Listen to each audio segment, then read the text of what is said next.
So I'm going to go over three Latin words that help us make important distinctions as we start out studying philosophy. The first one is ens. Ens refers to being in general, any type of being. In other words, anything that has any kind of existence. So a chair, the chair you're sitting on, that has existence, so it's an ens. Okay. uh, the thoughts in your mind. Now, this is the strange one that is a little bit harder to understand here.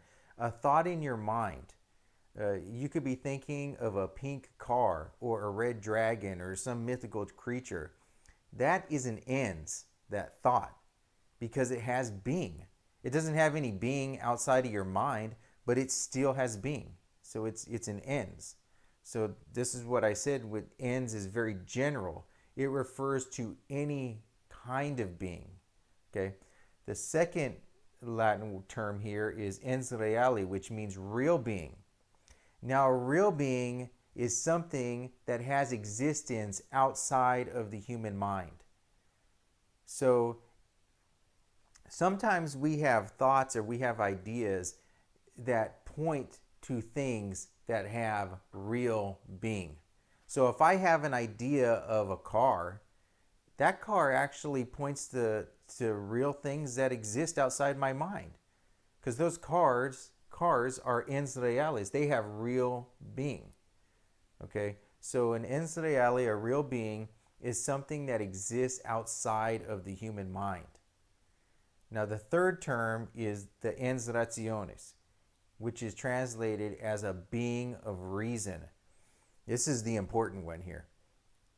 Well, they're all important, but this one is very important as far as avoiding error. A being of reason is being that only exists in the human mind.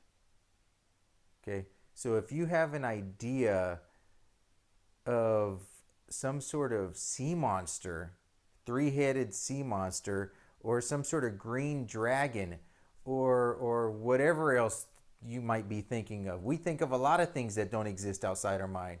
Those are merely beings of reason.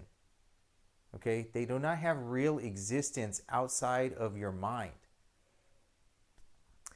To get more abstract, we have ideas of things like a genus. We have ideas of something called a species. We use these things in logic. These are merely beings of reason as well. The idea of a genus. A genus is the general category to which something belongs. But we don't see a genus walking around at the store.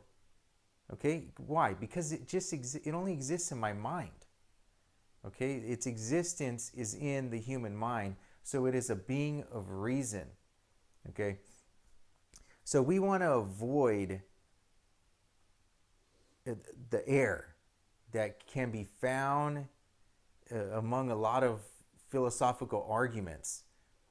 The error is treating a being of reason as if it's a real being. Okay? So taking to mind these three distinctions can help us avoid getting into those type of errors.